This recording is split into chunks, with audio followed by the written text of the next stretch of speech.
آج علم حدیث جو ہم تک آیا ہے وہ اس طرح آیا ہے.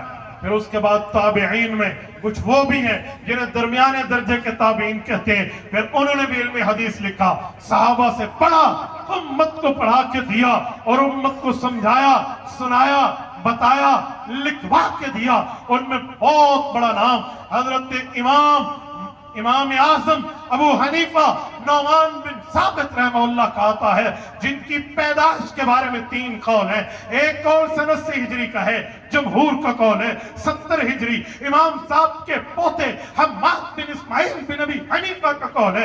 امام سمعانی کا قول 60 ہجری کا ہے. کیوں؟ یہ اقوال کا مطلب یہ ہے, اگر امام صاحب سن 80 ہجری میں پیدا ہوئے, صحابہ کا زمانہ 110 میں ختم ہوا, 30 سال ابو حنیفہ نے صحابہ کی شاگردی میں رہے ہیں. اگر سن 70 ہجری کا قول مانا جائے, 110 پہ صحابہ کا زمانہ ختم ہے, 40 سال ابو حنیفہ صحابہ کے زمانے میں رہے ہیں. اگر سن 60 ہجری کا قول مانا جائے, 110 ہجری پہ تابعین کا زمانہ شروع ہے, صحابہ کا ختم ہے, تو آدھی صدی ابو حنیفہ نے صحابہ سے پڑھا ہے, صحابہ کو دیکھا. امام اعظم کی کتاب الاثار کا نام, اور کتاب الاثار میں امام ابو حنیفہ رحمہ اللہ نے اپنے شاگردوں کو لکھوایا اپنے استاذوں کے علوم, پیغمبر کے صحابہ کے علوم, پیغمبر کی صحابہ کی باتیں, اور پھر وہ کئی روایات پہ ہے. کتاب الاثار بروایت امام ابو یوسف, بروایت امام محمد, بروایت امام ظفر, بروایت امام حسن بن زیاد لؤلؤی, کئی کتاب الاثار کے نسخے ہیں جو حضرت امام اعظم ابو حنیفہ رحمہ اللہ نے لکھ کے امت کو دیے ہیں. میرے دوستو, حضرت امام صاحب رحمت اللہ تعالیٰ علیہ نے اس پر محنت کی, احادیث پاک کو یاد کیا اور لکھوا کے دیا. ایک دن بیٹے نے, جن کا نام حضرت امام حماد تھا, حضرت امام حنیفہ کے بیٹے ہیں, ابا سے بات کر رہے تھے. والد نے انہیں نصیحت کرتے فرمایا, بیٹا تجھے 5 حدیثیں سنا رہا ہوں, تو بچپن میں بیٹھا ہے, ان 5 حدیثوں کو یاد کر لے اور یاد رکھنا ان کی قدر و قیمت. تیرے باپ نے 5 لاکھ حدیثوں سے یہ 5 حدیثیں خلاصہ نکال کے تجھے بچپن میں یاد کرائی. یہ ہے امام ابو حنیفہ. پھر یوں لکھا گیا. پھر امام صاحب رحمت اللہ علیہ کے بعد حضرت امام مالک کی موطا کا نمبر ہے.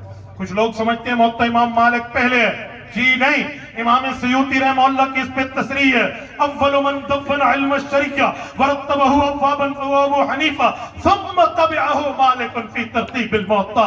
فرمایا لوگو, امام مالک کا نمبر اس کے بعد ہے, پہلے امام ابو حنیفہ ہے, پھر امام مالک نے موطا لکھی ہے. مختلف کتابیں اس دور میں لکھی گئی, اور چیزیں کبھی موطا کے نام سے, کبھی مصنف کے نام سے, کبھی جامع کے نام سے احادیث پاک کی کتابوں کو جمع کیا گیا, کیونکہ موطا اور اسی طرح جامع اور اس طرح مصنف, یہ وہ کتابیں تھی جس میں حدیث بھی تھی, رسول اللہ کے صحابہ کے فتاوی بھی شامل.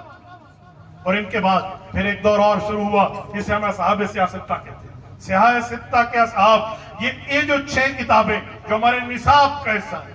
کچھ لوگ سمجھتے ہیں سیاہ ستہ میں حدیث ہوگی تو حدیث ہے, اس سے ہٹ کے ہوگی تو نہیں ہے. اور اللہ کے بندو, یہ وفاق المدارس کے نصاب کا حصہ ہے. ہمارے ایمان کا صرف ایک چھوٹا سا حصہ ہے. ایمان کے لیے تو حدیث کئی موجود ہیں, کتابیں کئی موجود ہیں.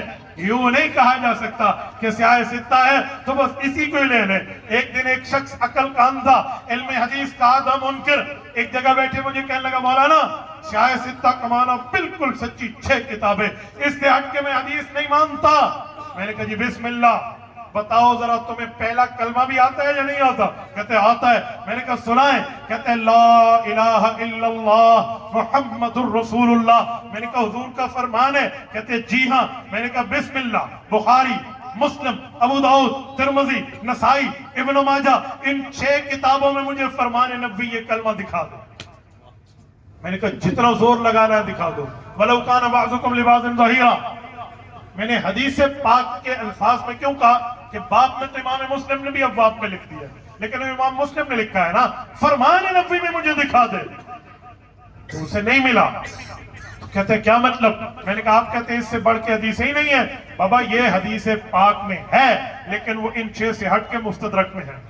ان 6 سے ہٹ کے تمہیں ملے گا, ان 6 سے ہٹ کے مصنف عبد الرزاق میں ملے گا, اس سے ہٹ کے ملے گا. جب کلمے کے لیے باقی حدیث کو دیکھا جا سکتا ہے تو عقائد اور مسائل کے دلائل کے لیے کیوں نہیں دیکھا جا سکتا؟ تو میرے دوستو پھر دور آیا پھر اصحاب سیاست کا، ان کا کیا کام تھا، ان نے کیا لکھا؟ سنیں ان لوگوں نے کام کیا، وہ یہ تھا کہ جو پہلی حدیث کی کتابیں تھی، مصنف کے نام سے، جامع کے نام سے، موطا کے نام سے، اس میں حدیث بھی تھی، صحابہ کرام اور اہل بیت کے فتاوی بھی شامل تھے۔ ان لوگوں نے فتاوی کو الگ کیا، احادیث میں حضور کے فرامین کو الگ کیا اور یوں لکھ کے امت کو دیا، اور یہ علم حدیث کی 3 ترتیبیں ہو کر آج آپ کے اور مجھ تک یہ چیزیں پہنچی ہیں۔